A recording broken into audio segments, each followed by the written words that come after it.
दोस्तों, यह तो आप सभी जानते ही हैं कि जो मनुष्य जैसा कर्म करता है वैसा ही फल भी पाता है। परंतु क्या आप जानते हैं कि हम मनुष्यों द्वारा किए गए कुछ कार्य ऐसे भी होते हैं जो मरने के पश्चात भी हमारा पीछा नहीं छोड़ते हैं, और तो और ये कर्म ही हमारा अगला जन्म भी निर्धारित करते हैं।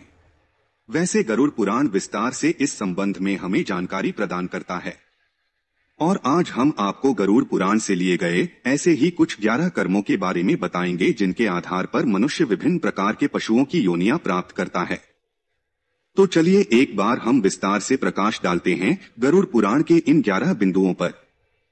नंबर 1, मित्र से छल करने पर। इस संसार में मित्रता का रिश्ता बड़ा ही अनूठा होता है। कहते हैं कि एक सच्चा मित्र समय आने पर अपने प्राणों की आहुति भी दे सकता है। किंतु मित्रों, तब क्या हो जब कोई सच्चे मित्र को ही ठगने लगे? वैसे गरुड़ पुराण में ऐसे लोगों के संदर्भ में विस्तार से बताया गया है। इसमें बताया गया है कि जब कोई व्यक्ति अपने मित्र से छल कपट करता है तो मृत्यु उपरांत उसे नरक तो जाना ही पड़ेगा, साथ ही साथ उसका अगला जन्म पहाड़ों पर रहने वाले गिद्ध के रूप में होता है। उसे मरे हुए पशुओं का सड़ा गला मांस खाकर जैसे तैसे अपना जीवन यापन करना पड़ता है। नंबर 2, धर्म का अपमान करने पर। मित्रों, इस संसार में आपको कई ऐसे व्यक्ति मिल जाएंगे जो अपने धर्म के साथ साथ दूसरे धर्मों का भी समान भाव से सम्मान करते हैं। वहीं कुछ लोग ऐसे भी होते हैं जिन्हें दूसरों के धर्मों से तो चिढ़ होती ही है, परंतु वे अपने धर्म को भी हे दृष्टि से देखते हैं। ऐसे लोग पुराणों में लिखी हुई बातों को नजरअंदाज करके अपनी अल्प बुद्धि का परिचय देते हैं। इन लोगों के संदर्भ में गरुड़ पुराण कहता है कि मरने के पश्चात इन्हें नरक तो मिलेगा ही साथ इनका अगला जन्म कुत्ते के रूप में होगा। ये श्वान अपने स्वभाव के कारण गली गली में भौंकते रहेंगे, परंतु न तो इनकी कोई बात कोई गौर से सुनेगा और न ही कोई प्रतिक्रिया व्यक्त करेगा। फिर जब इन्हें अपनी भूल का आभास होगा तब जाकर ये अपनी श्वान की योनि से मुक्त होंगे। नंबर 3, अपनों का अनादर करने पर। दोस्तों, इस संसार में किसी भी मनुष्य का जीवन बिना उसके परिजनों के सहयोग के संभव नहीं है, और इसमें माता पिता और गुरुजनों की तो बात ही अलग है। आप तो यह भली भांति जानते ही हैं कि किसी भी मनुष्य को शिखर पर पहुंचाने का कार्य केवल गुरु की कर सकता है। जो व्यक्ति अपने माता पिता और गुरु की अवहेलना करता है या अनादर करता है वह मृत्यु उपरांत पुनः जन्म तो लेता है, परंतु कई बार प्रयास करने के बाद भी गर्भ से बाहर नहीं आ पाता है। गर्भ के भीतर ही उसकी मौत हो जाती है। नंबर 4, ज्ञान को न बांटने वाला।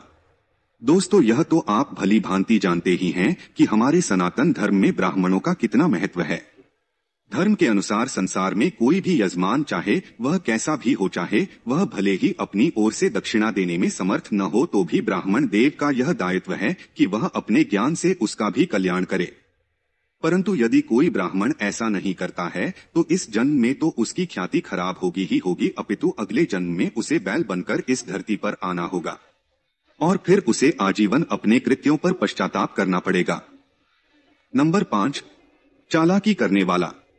इस संसार में ऐसे कई लोग हैं जो अपने कृत्यों से सभी का हृदय जीत लेते हैं, परंतु वहीं कुछ लोग ऐसे भी हैं जो अपनी चालाकी से सीधे साधे इंसानों को मूर्ख बनाते रहते हैं।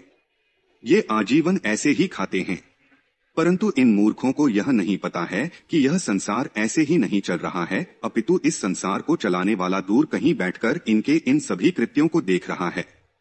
उसके घर में देर भले है मगर अंधेर नहीं है। ऐसे लोगों के बारे में गरुड़ पुराण में बताया गया है कि ये लोग अगले जन्म में उल्लू बनते हैं और अपनी चालाकी का पश्चाताप करते रहते हैं। नंबर 6, अपमान करने वाला। दोस्तों, जिस प्रकार सभी पुत्रों का यह दायित्व है कि वे अपने माता पिता की सेवा करते हुए अपने दाम्पत्य जीवन का निर्वाह करें, ठीक उसी प्रकार से एक आदर्श बहू का भी यही कर्तव्य होता है। परंतु इसके विपरीत जो स्त्री अपने सास ससुर की सेवा नहीं करती और उन्हें अपशब्द कहती है और असमय ही कलह करती रहती हैं, तो उन्हें अगले जन्म में रक्त पीने वाली जू के रूप में इस धरती पर जन्म लेना पड़ता है। नंबर 7, अनाज के घोटालेबाज। दोस्तों, हमारे सनातन धर्म में अन्नदान को सबसे बड़ा दान कहा गया है। जो व्यक्ति अन्नदान करता है वह न केवल इस लोक में अपितु स्वर्ग लोक में भी ख्याति पाता है। इसी वजह से लोग प्रीति भोज और भंडारों का आयोजन करते हैं। परंतु वहीं कुछ लोग ऐसे भी हैं जो अन्न की चोरी या घोटालेबाजी करते हैं। ऐसे लोगों के बारे में गरुड़ पुराण में कहा गया है कि इनका अगला जन्म छछूंदर या चूहे के रूप में होगा और फिर ये अनाज के दाने दाने के लिए तरसेंगे। नंबर 8, गाली देने वाला।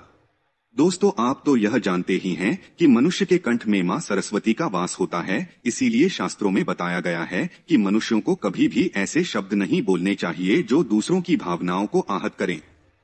परंतु फिर भी कई लोग अपशब्दों को कहने से बाज नहीं आते हैं और छोटी छोटी बातों पर अन्य लोगों को गाली देने लगते हैं। कई बार तो इन्हें तुरंत ही जवाब मिल जाता है, परंतु इनकी अक्ल तो तब ठिकाने आती है जब अगले जन्म में ये बकरे के रूप में इस धरती पर आते हैं और ये किसी न किसी कसाई के हत्थे चढ़ जाते हैं।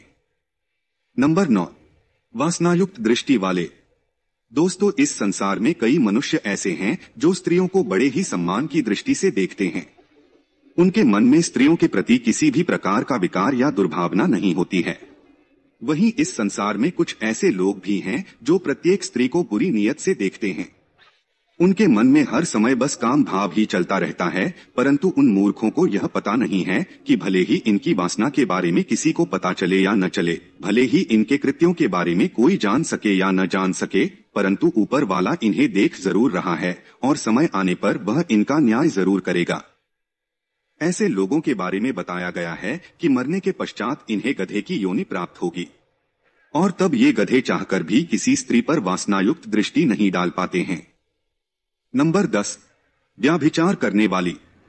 दोस्तों, इस संसार में ज्यादातर स्त्रियां पतिव्रता होती हैं और उनके मन में अपने पति के अलावा किसी भी परपुरुष का विचार नहीं आता है। परंतु संसार की सभी स्त्रियां एक जैसी नहीं होती हैं और वे स्वभाव से व्यभिचारिणी होती हैं। ऐसी स्त्रियां विवाहोत्तर संबंध बनाने में रुचि लेती हैं। वैसे इनके कृत्यों के कारण इन्हें कई बार समाज में अपमानित होना पड़ता है, परंतु इनकी अक्ल तो तब ठिकाने आती है जब इन्हें अगले जन्म में छिपकली या चमगादड़ के रूप में इस धरती पर आना पड़ता है। तो मित्रों, ये वो योनियां हैं जो मनुष्य को अपने किए हुए कर्मों के अनुसार मिलती हैं। इसीलिए कहा जाता है कि यदि जीवन में आए हो तो कुछ अच्छे कर्म करो ताकि मरने के पश्चात उत्तम लोकों की प्राप्ति हो सके। मित्रों, कमेंट में जय श्री कृष्ण अवश्य लिखें और वीडियो पसंद आई हो तो वीडियो को लाइक करें।